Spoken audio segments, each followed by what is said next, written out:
전문직 밥그릇. 주일학교에 어린이 한 명이 더 들어왔다. 나는 당연히 환영이었다. 나중에 알게 된 일인데 그 아이의 부모의 배경이 내가 여태까지 만났던 사람들과는 전혀 다른 배경이었다. 우선 그 부모의 학벌에서 입이 벌어졌다. 그 부모는 하버드 의대에서 만나서 결혼한 부부 전문의였다. 아이는 겨우 5살인데 유대인들의 비싼 사립학교에 다니고 있었다. 제일 나를 놀라게 한 것은 그 교실의 학생은 10여 명이라고. 순간적으로 한 클래스에 33명이 있다는 내 조카의 공립학교 교실 환경과 비교가 되었다. 어린이 선생으로 20년을 일한 나는 적은 인원수가 어린 학생들의 배움의 길에 어떤 도움을 주는지 너무도 잘 알기에. 아이는 벌써 영어 개인 교사에 한국어 개인 교사, 피아노 독선생까지 있다고 했다.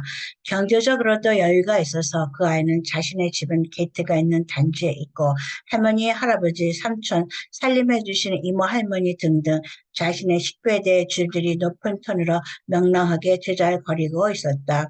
아이는 총명하고 영리했다. 사랑을 많이 받고 자라서 잘 웃고 웃을 때마다 하이톤이었다.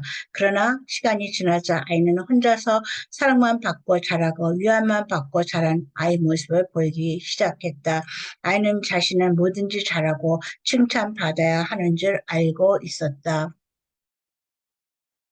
보통 20대 어머니가 된 자녀를 하나만 가진 젊은 엄마들은 내 자녀만 최고라는 왕싸가지의 태도를 지니고 있는 경우가 많았다.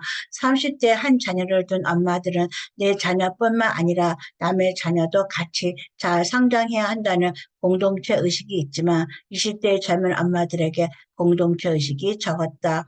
아마도 인생의 인과응보, 원인과 결과, cause and consequence에 대해서 20대 엄마들보다 30대 엄마들이 더 많이 겪었기 때문인 것 같다. 또 20대 부모가 되어도 두 자녀 이상을 둔 엄마들은 내 자녀만 최고로 해달라는 태도를 지니지 않고 다른 아이들에 대한 배려와 여유를 지니고 있었다. 물론 이것은 내 관찰에 의한 개인적인 결론이다. 어쨌든 왜 자녀를 가진 젊은 엄마들은 자녀들에 대한 기대치는 높아도 자녀 양육법에 대한 현실 감각은 떨어진다. 원점으로 돌아와 교인들과 교제가 없는 부부와 아이가 교회에 오게 되었고 사역자인 나는 벙어리 냉가슴 앓듯이 보고만 있는 처지가 되었다. 그 부모는 이세로 영어가 주 언어였고 경제적인 봉사도 열심히 했다. 그런 사람들이 평균 연령 55세가 넘는 이민 1세들만 모여있는 작은 교회에 오게 되었다. 상가대 지휘자는 서울에서 있는 한 유명 대학에서 음악 교수를 하며 지내다가 이른 은퇴를 하고 미국에 왔다. 미국에서 한국의 전공을 살려서 교회 상가대 지휘자를 지원하게 된 것이다. 그는 처음 왔을 때는 교회 분위기를 파악하느냐고 2, 3개월 조용히 지내다가 갑자기 상가대 지휘자로 내정되었다. 나는 이해가 되지 않았다. 기존의 상가대 지휘자와 반주자가 있는데 자리 이동이 생긴 것이다. 내 사역 파트에서 일어난 이동이 아니기에 나는 별말을 하지 않았지만 담임 목사의 갑작스러운 목회 변화의 배경이 궁금했다. 반주자는 그 성가대 지휘자의 옛 친구의 딸이고 그리고 음악 연주회 때마다 팀이 되어서 다른 대외적인 모임에서 음악팀 지휘자와 반주자로 활동하는 것이라고.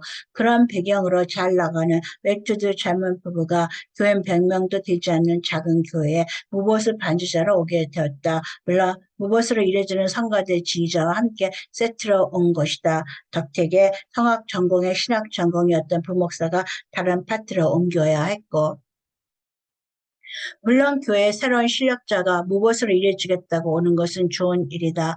그러나 가난한 기존의 사역자가 그 값을 대신 지불하는 것에 대해 편하지만은 않다. 이렇게 느끼는 것은 내가 가난한 신학생의 가난한 사역자이기 때문이리라. 일부의 사역자가 사회로부터 또 교인들로부터 욕을 먹고 지탄을 받는다는 것을 잘 알고 있다. 그런 교인들은 항상 사역자 앞에서 안면만 보인다는 것도 안다. 그러나 나는 큰 교회에서 사역해 본 적이 적이 없다. 항상 교인 100명도 안 되는 교회에서 사역하면서 처음 사례비나 20년 후에 사례비나 별 차이가 없는 이름 없는 사역자로 일하고 있다. 나는 처음 신학교를 가고 사역을 시작할 때 내게 주신 하나님의 말씀에 토를 달지 않고 사역을 했다. 큰 교회에서 일하면 큰 종이고 작은 교회에서 일하면 작은 종이라고 여기는 것은 세상의 잣대일 뿐 하나님의 눈에는 모두 다 같은 종이라고. 나는 순진해서 아니 목회에 대해서 아는 것이 없어서 그 말을 숙명처럼 받아들이고 사역을 했다. 처음 미국 신학교를 가던 날 나는 부모님에게 말했다. 대학원을 간다고 해서 내가 돈을 벌어오고 출세를 할 것이라는 기대는 하지 마십시오. 한국에서 학벌 문화에 젖어 살아온 자식의 교육과 앞날을 위해 미국 이민을 감행한 내 부모가 신학교 석사하기도 돈을 벌어줄 것이라는 기대를 하실까봐 미리 말씀을 드린 것이다. 그리고 나는 일하고 공부하는 가난한 신학생과 이름 없는 사학자였지만 그냥 다 그런 줄 알고 지냈다.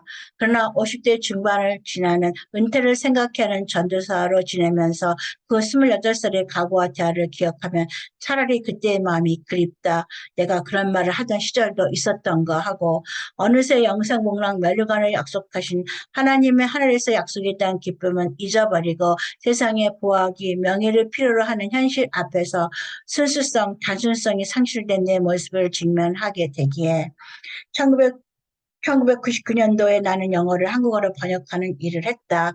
그때 영어 신학책을 한국어로 번역하거나 미국 교회 프로그램이나 신학 강연을 한국어로 번역했다. 감독 목사는 그 번역 안에서 한국 교회 실정에 맞게 변형시켜서 책을 만들어 한국 목회자에게 판매하였다. 당연히 고객은 영어가 안 되고 새로운 프로그램을 필요로 하는 한국 목회자들이었다. 그들은 비싼 돈으로 그 프로그램을 사가고 있었다. 그런데 시간이 지나서 2000년도 이후에는 한국말을 영어로 번역하는 일을 구하는 출판사나 사업체, 목회자가 늘어가고 있다. 더 이상 영어를 한국말로 번역하는 일은 필요하지 않게 되었다. 너도 나도 영어를 할 줄 아는 사람들이 늘어나서 그러나 반대로 한국어를 영어로 번역하는 사람들은 더 필요하게 되었다. 한국의 기업 사정이 좋아져서 한국 제품을 미국에 팔기 위해 들어오는 사업체나 출판사가 늘어가고 있다. 이렇게 빨리 변화하는 사이에 전문직 밥그릇의 비밀도 가지각색이다. 무엇으로 봉사는 전문직인 앞에서 사례비를 받는 전문직인들이 밀려나는 피해가 생겨난 것이다.